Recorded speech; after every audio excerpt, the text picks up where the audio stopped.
Pessoal, estamos iniciando aqui hoje mais um podcast do IBEF Jovem Minas Gerais.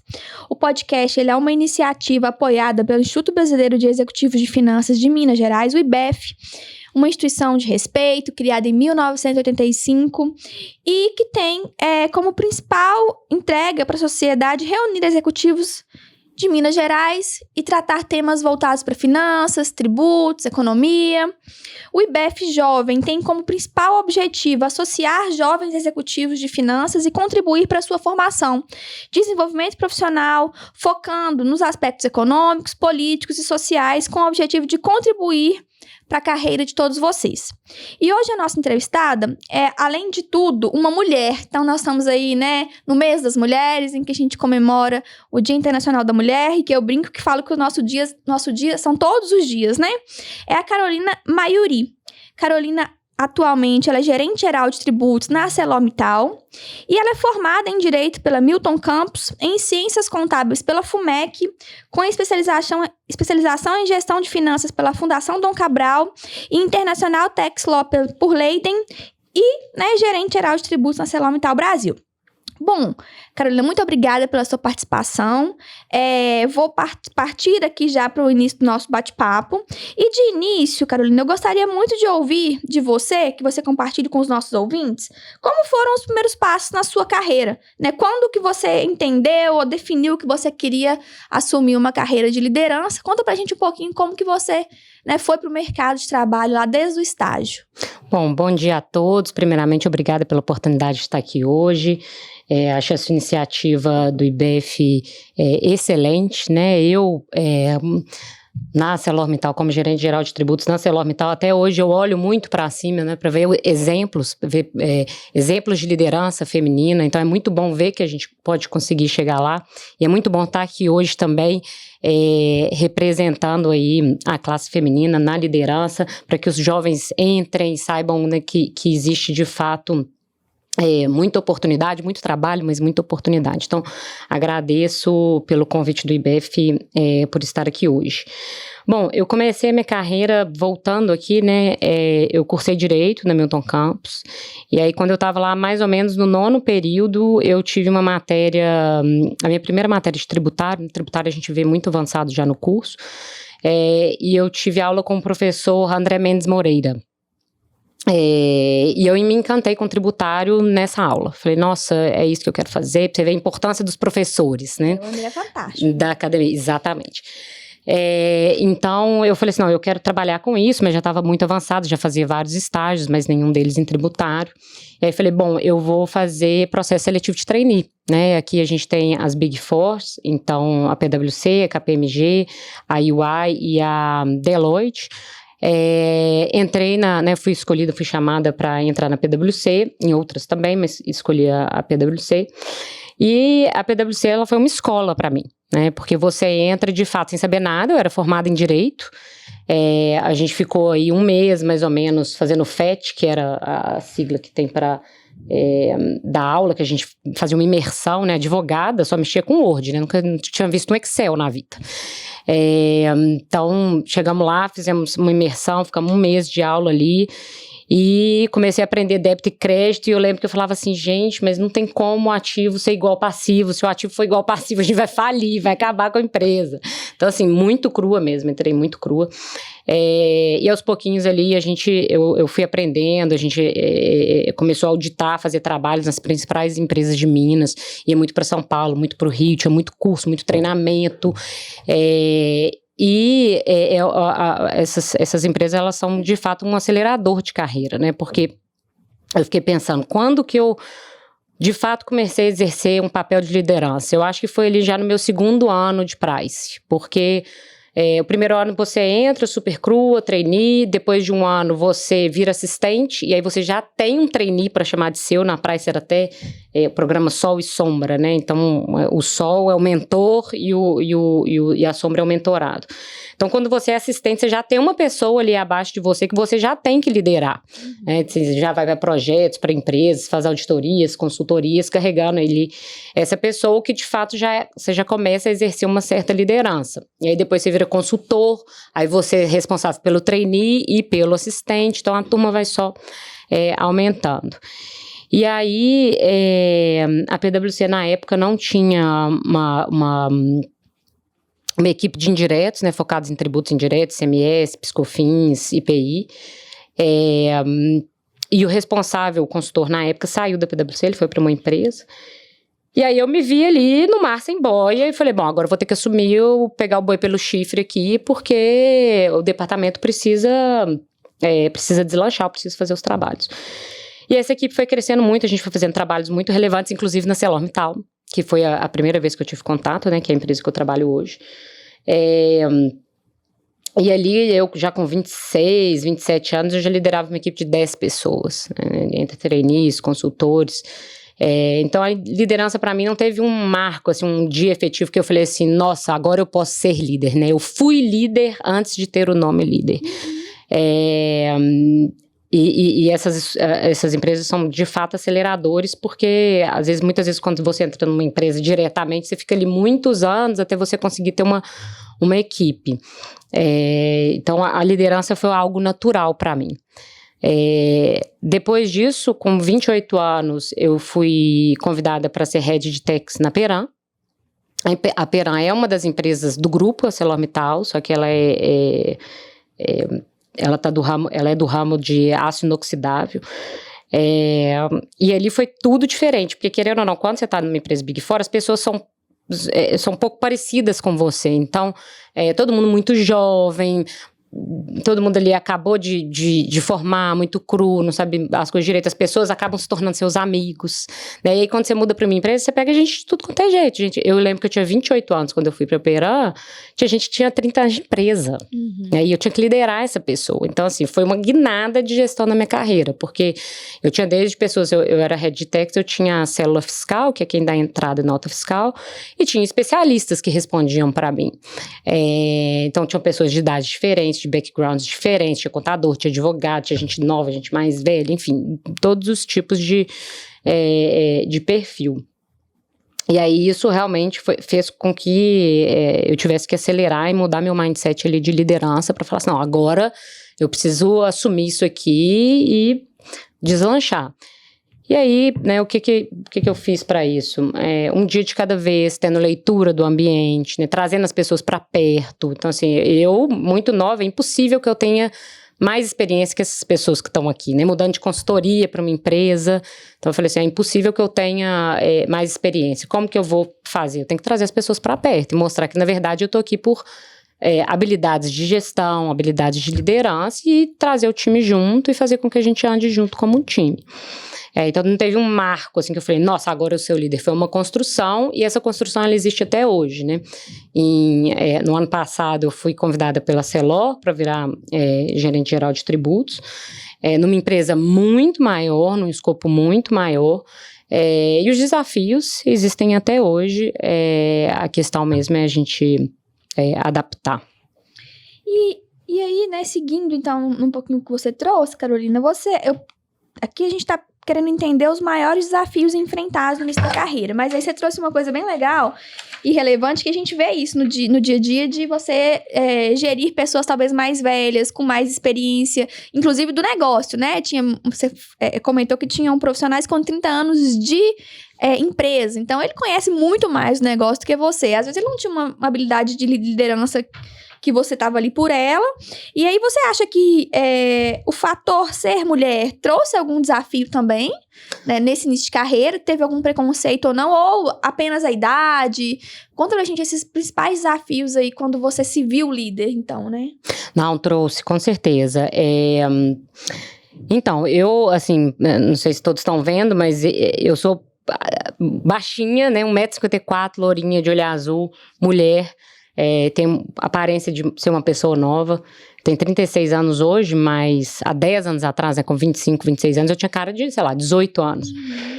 Então eu falo assim, a minha figura não me representa, assim, como pessoa. Então, várias vezes, inclusive trabalhando com tributário, você entra em várias reuniões, né, reunião com a Secretaria de Estado, com o governo, que são vários homens, a maioria homens. Hoje é um cenário um pouco diferente, mas há 10 anos atrás não era assim, a maioria homem, muito mais experientes do que eu, e eu entrava ali parecendo estagiária da turma, né. A grande questão que eu acho que fez muita diferença é que, primeiro, isso nunca me abalou.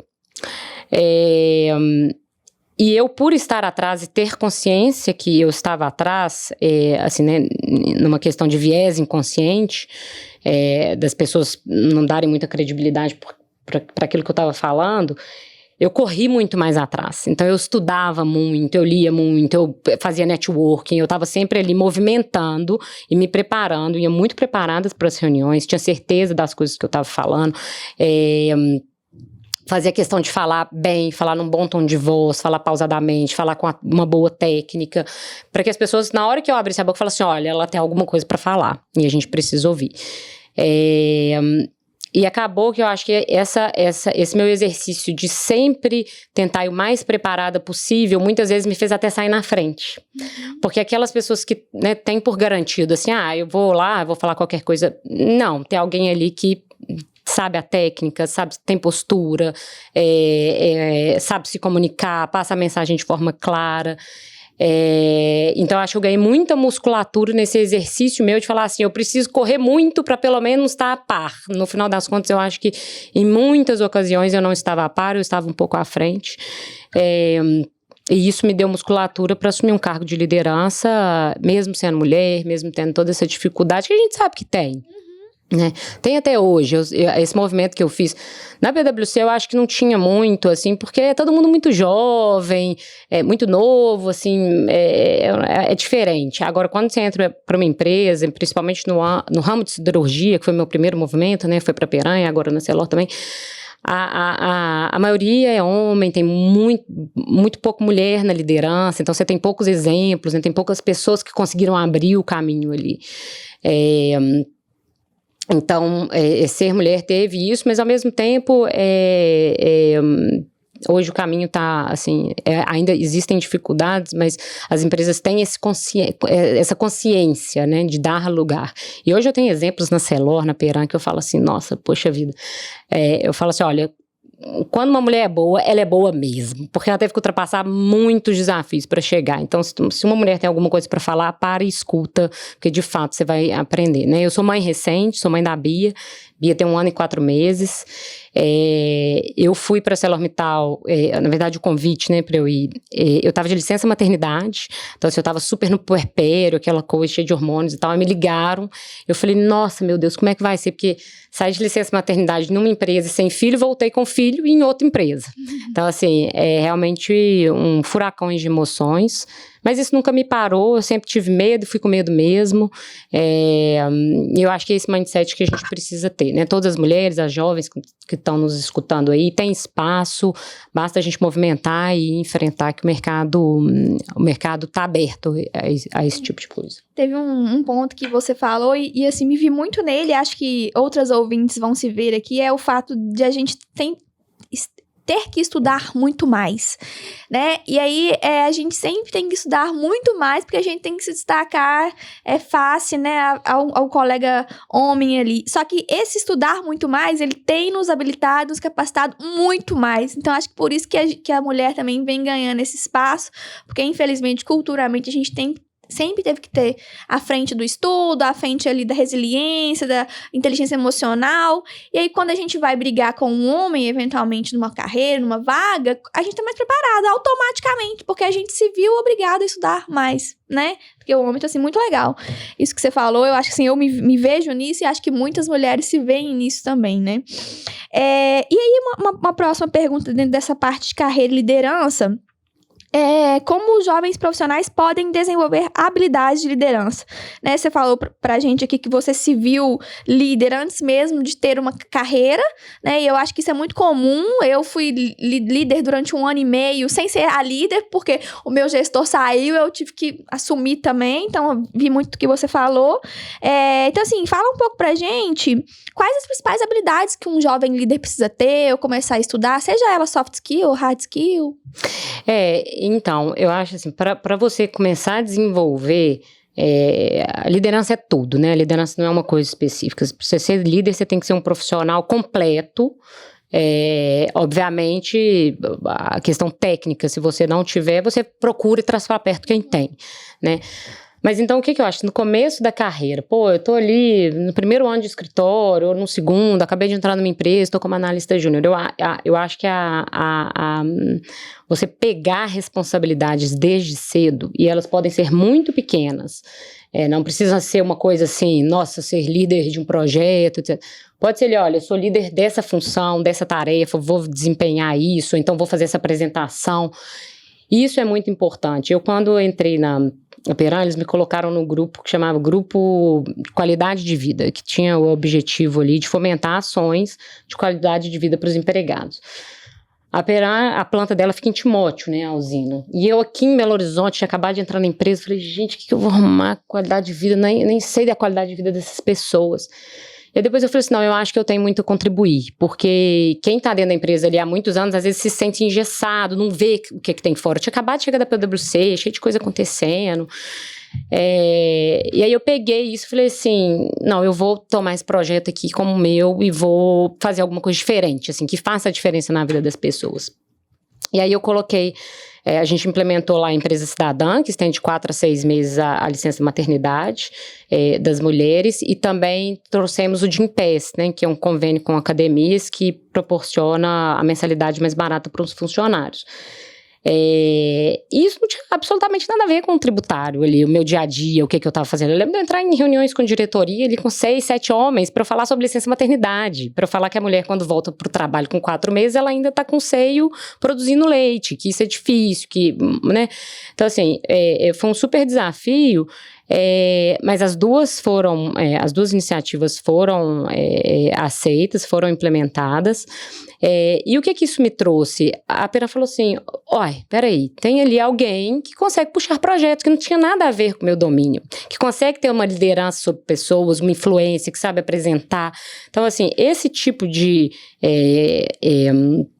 iniciativa, mesmo que não seja na sua área específica, ele faz com que você demonstre que você tem aptidão para ser líder em um projeto, em uma tarefa, em uma função, e aí quando surgir o cargo, né, um cargo formalmente falando, você está pronto, né, as pessoas não precisam te testar, você já apresentou. Então eu acho assim, teve uma oportunidade de fazer um estágio, teve uma oportunidade de entrar no programa de trainee, ou ser líder de um projeto dentro da empresa. Eu acho que o jovem tem que se agarrar a isso, porque é ali que ele vai exercer influência, que ele vai exercer a oratória, que ele vai testar suas capacidades técnicas, e isso ao longo do tempo com certeza vai deixar o profissional mais robusto para enfrentar as qualidades. Então, a minha dica é essa, assumir responsabilidades, novos projetos, novos desafios, não ter medo, se jogar. Não, mas isso aqui eu não sei nada. Traz para perto as pessoas que sabem, né? Faz senso de time ali, com certeza todo mundo vai trabalhar junto para dar certo. Tá, e aí o próximo bloco de pergunta nosso aqui tem muito a ver com a parte técnica, né? Ou seja, de finanças, no seu caso de tax. E eu queria que você falasse um pouco pra gente das habilidades que você precisou desenvolver ao longo, né, da sua carreira para trabalhar nesse ambiente tributário e linkando, inclusive, com a própria questão da tecnologia, né? Assim, os avanços da tecnologia e, enfim, quais os desafios aí nessa área de tributos que você enfrenta e vem enfrentando. Eu acho assim, a área do tributário, eu falo que a gente de tédio não morre nunca, né? Uma área que consegue se reinventar todos os dias. Eu estava outro dia na reforma tributária lendo uma pesquisa que no tributário, desde a Constituição de 88, foram editadas 37 normas por dia útil, 460 mil normas desde a Constituição de 88. Então isso de fato é um desafio, né? Agora a gente teve a reforma vai mudar todo o nosso ambiente. Então eu acho que o profissional de finanças, e aí especificamente falando aqui do tributário, tem que ser um profissional resiliente e um profissional que se adapta às mudanças, né?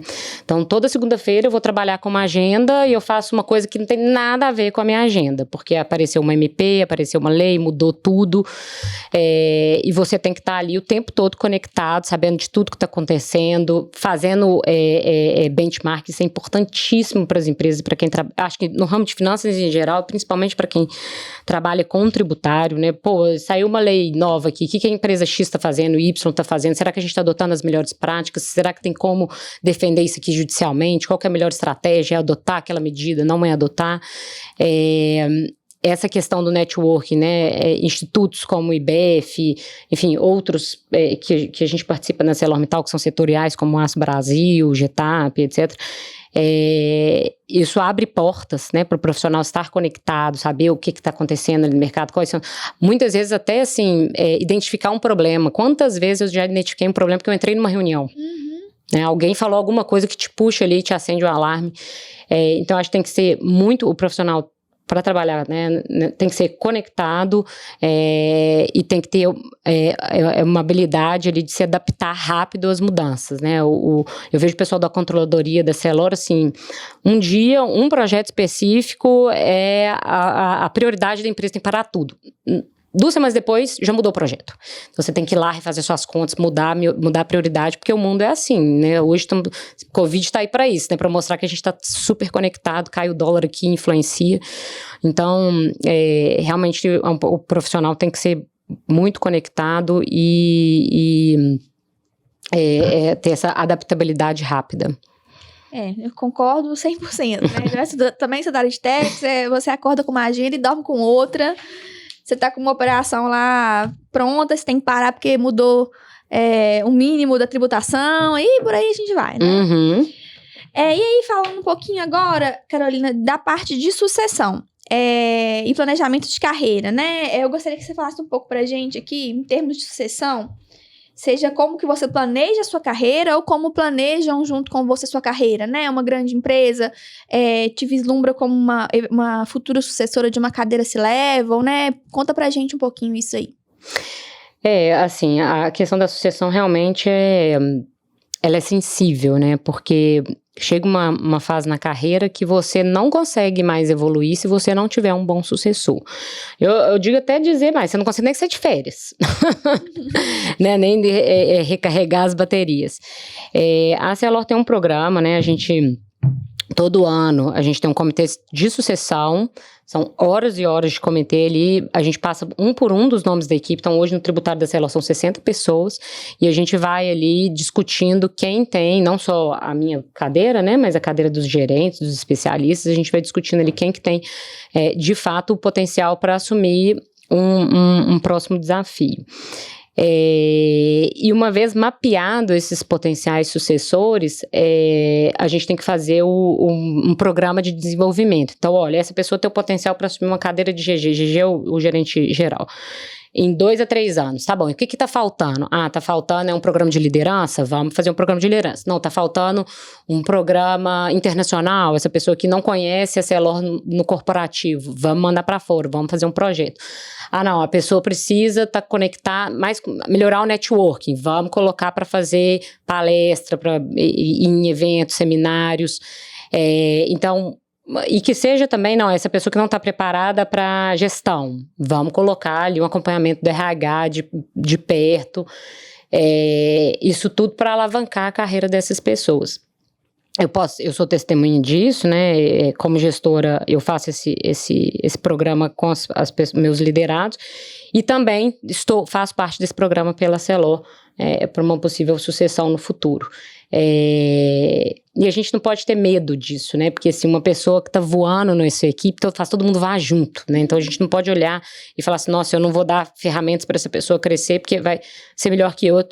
A gente tem que ter gente melhor que a gente no time da gente, entendeu? É aquilo que eu falei. No começo da minha carreira tinha gente de 30 anos de empresa, eu tinha 28 anos de idade. Né? Tem muita gente muito melhor, tecnicamente melhor do que eu no mercado. Então você tem que empoderar essas pessoas, trazer para perto. Que aí você tem um time forte. Você tendo um time forte, você vai para qualquer lugar. Quero ir para Luxemburgo, você vai. Quero ir para um outro cargo aqui no Brasil. Você tem condições de ir, porque você tem um time forte que te segura. Então a Arcelor é muito focada nisso, faz um trabalho muito legal. E de fato, né, dando espaço para os jovens que estão chegando. E essa questão da sucessão, ela é importante não necessariamente para a linha dentro da empresa. Pode ser que amanhã apareça um cargo legal para você em outra companhia, e se você não tiver preparado, quem vai assumir, né? Isso. Então, é isso. E aí, trazendo então para os jovens, né? Como que os jovens profissionais podem se preparar para esses desafios de sucessão em grandes empresas ou escritórios, né? Então, Eu acho assim, hoje em dia se fala muito de mentoring e coach, né? E aí a gente tem que desmistificar um pouco isso, porque fica parecendo que é uma coisa muito utópica ali, que você vai para bater papo. Eu já fiz mentoring na minha carreira, na época da Peran, era até o head global do comercial da Peran.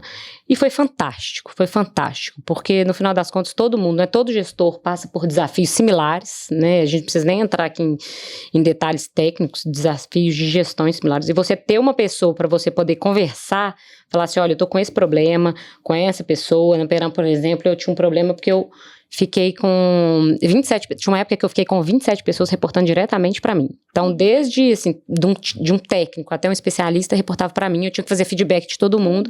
Chegou uma hora que eu falei, eu não cresço mais, porque como é que eu vou crescer aqui? Tu vai ficar com 40 pessoas, 50 pessoas? Não tem como. E isso me angustiava muito. E aí eu tive um mentor, fui conversar isso com ele, ele falou assim, Carolina, a primeira coisa que você tem que fazer é fazer um plano. Como que é essa estrutura hoje, como que é o ideal, e aí você vai apresentar isso pro board e vai falar assim, olha, não precisa ser 100% assim, mas qual que é uma alternativa do meio, uma alternativa que não gere custos para a empresa. Então esse mentor me fez abrir a cabeça, porque eu estava ali patinando só na rotina, sem conseguir desvencilhar daquilo. Então, eu acho que o jovem hoje, ele tem um mentor, e o mentor não precisa ser necessariamente uma pessoa dentro da sua empresa, né? Ela pode ser uma pessoa fora da sua empresa, pode ser uma pessoa que está no mundo corporativo, que você gosta de conversar, que tem as mesmas, está na mesma sintonia ali que você, isso faz muita diferença. Outra iniciativa que eu acho importante é o jovem realmente estar atualizado, participar de congresso, seminário, viajar. Eu falo assim, nossa, hoje eu tenho minha filha de 1 ano e 4 meses, é difícil para mim viajar, é difícil de sair de casa.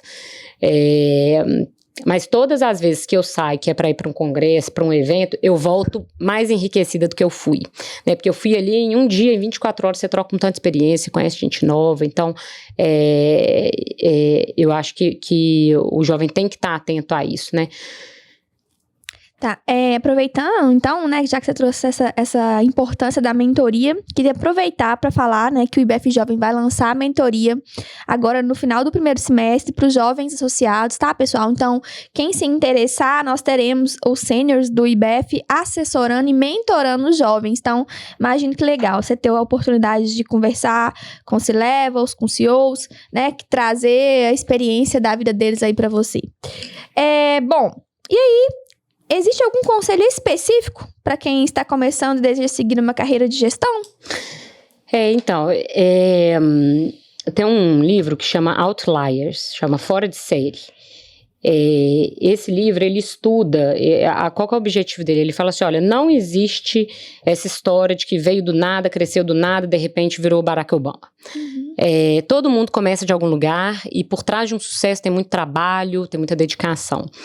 E aí ele é um cientista, ele faz um estudo que ele fala assim, olha, por exemplo, Bill Gates. O Bill Gates, antes dele se tornar o Bill Gates, na escola que ele estudava, a mãe dele pagava lá o segurança para ele deixar o Bill Gates pular o muro, para ele poder ficar programando no computador que tinha na escola, que ele estudava em uma das poucas escolas nos Estados Unidos que tinha computador naquela época.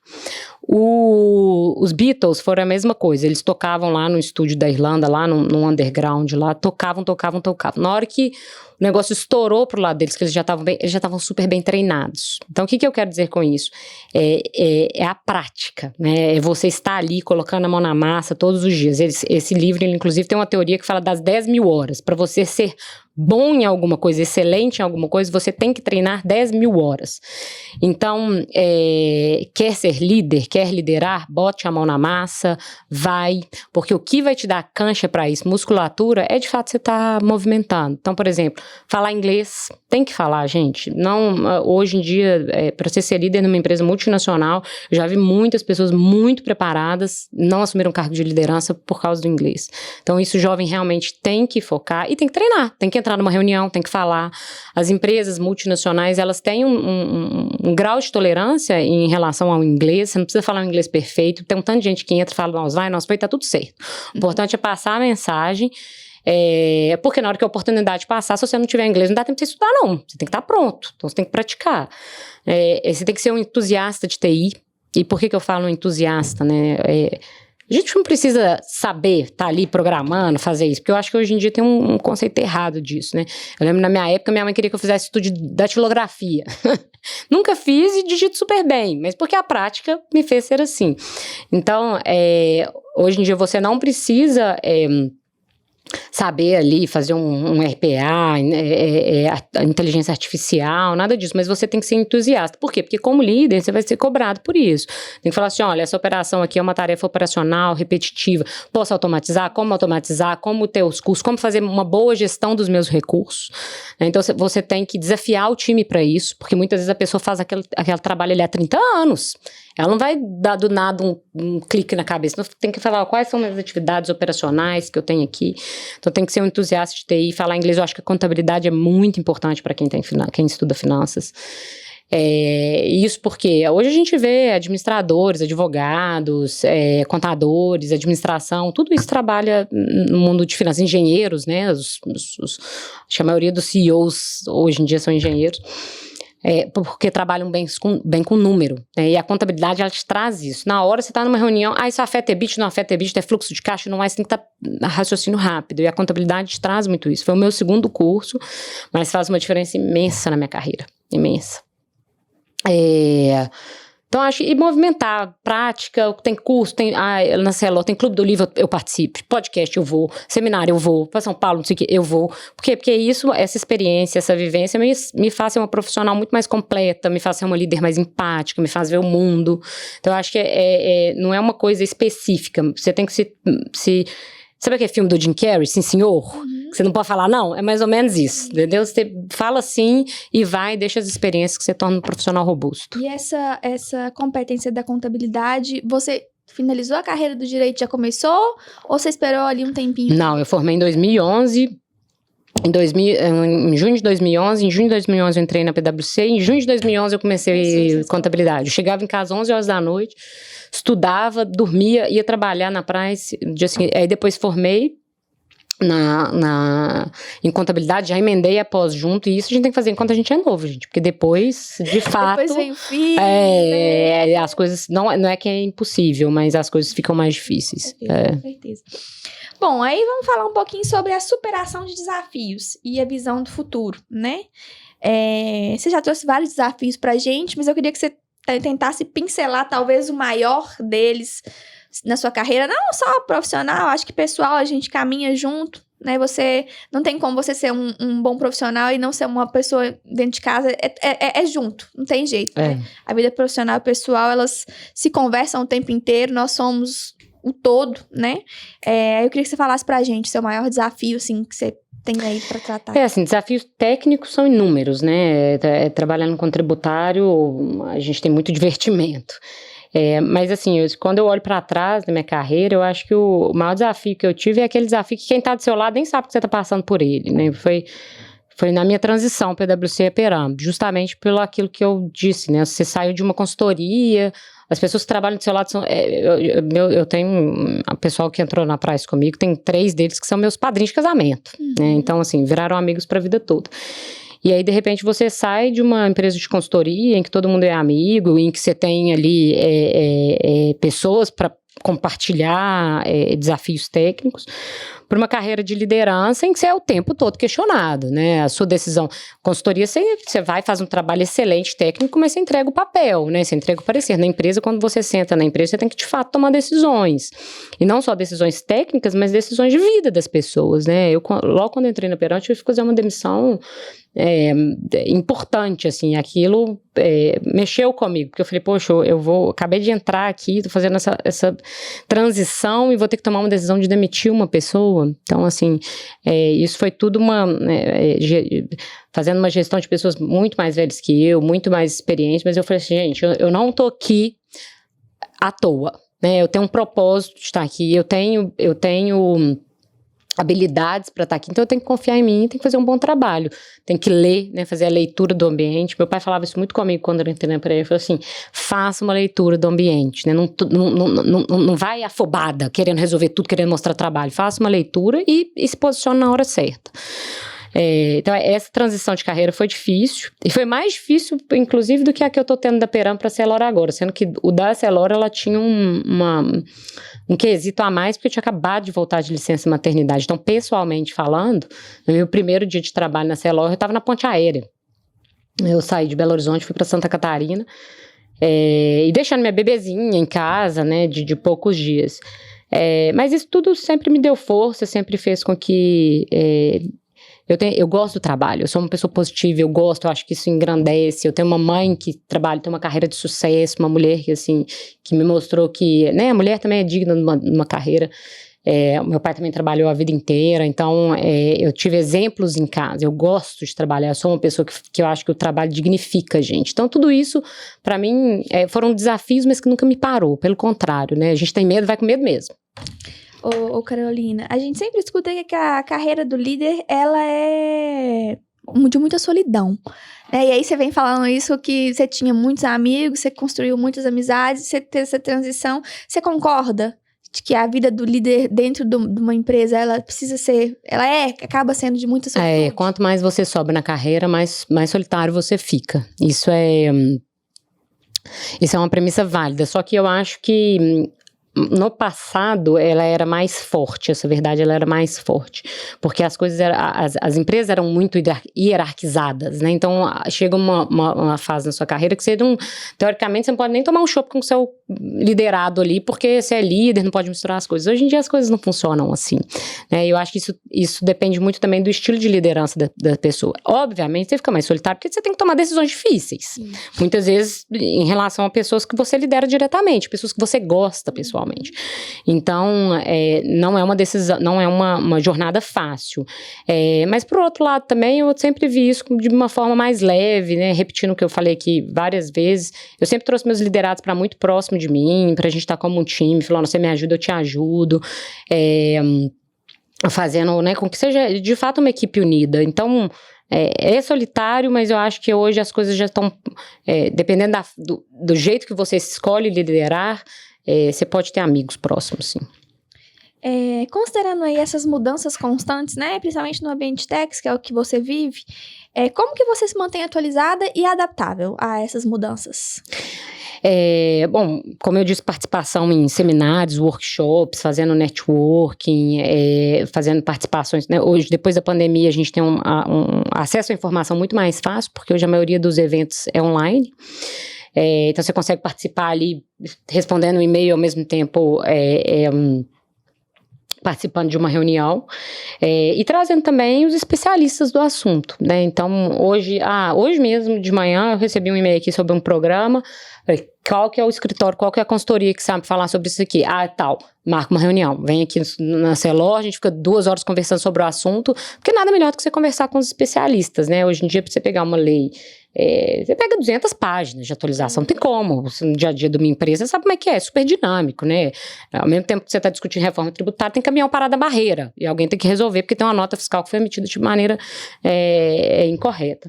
Então, a gente faz muito isso, faz sessões técnicas na Celor, chama os escritórios, as consultorias, os papas dos assuntos, faz um workshop, troca experiência e depois a gente critica o trabalho.